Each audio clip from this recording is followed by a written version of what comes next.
your body, the antioxidant system will increase and endocannabinoid system will enhance their receptor activity and then take care of that. And once the stressor is gone, they go back to a normal level. But in a disease process, this stressor is continuously is high. It's increased oxidative stress, inflammation, and all these things that are associated with the symptom of the disease. And therefore, one approach cannot be important for your optimal health. And that's why we have a core 4 plus CBD, and actually plus also digestive enzyme, that they take care of each defect, cellular defect, that contributes to your poor health. Can we go to your 2020 paper so we can show people that on? Sure. Okay. I love this part. Well, let me see. I need to pull up this. Excellent. I'll move it over. So Dr. Prasad wrote this paper on emerging therapeutic potential. Oops, this is not your paper. That's not my paper. This is your paper. Okay. Dr. Prasad wrote this paper in 2020. He's way ahead of the curve. And this particular paper is neuroprotection by micronutrients and CBD in neurodegenerative diseases. And for those of you that don't have this, this is a really excellent overview. But Dr. Prasad, why don't you walk us through this? And you had to learn this endocannabinoid system and just walk us through that research, because that's fairly new for people on this call.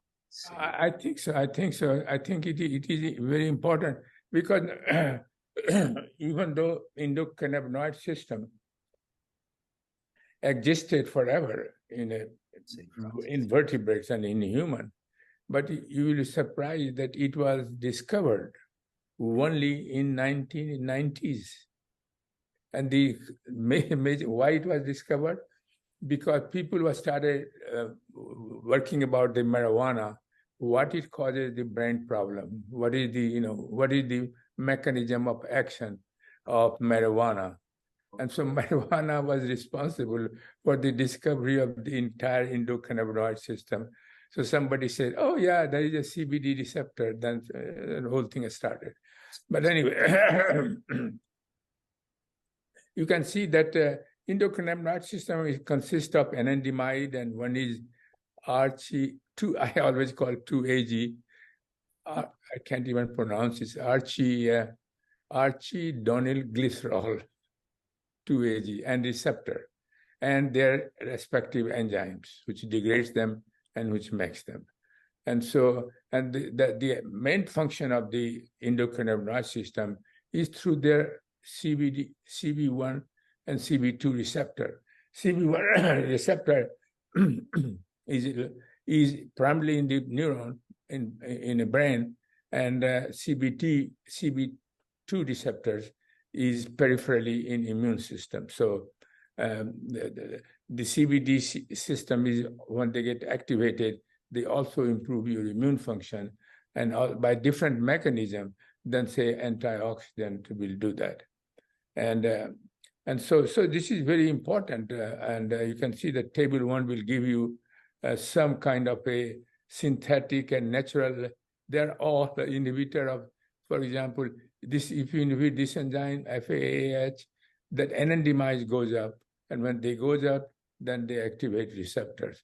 If you use MAGL, which is the enzyme which degrades these 2-AG, another ligand, and if you inhibit them, the 2-AG level goes up, and then they activate the receptor. So this is a complex mechanism, but for us to remember that it has many receptors. You can see that it has a receptor for serotonin, for dopamine, many other receptors. So this is a very complex mechanism, but for us to know that if you have a depression or anxiety, or for example, in patient with Alzheimer's disease,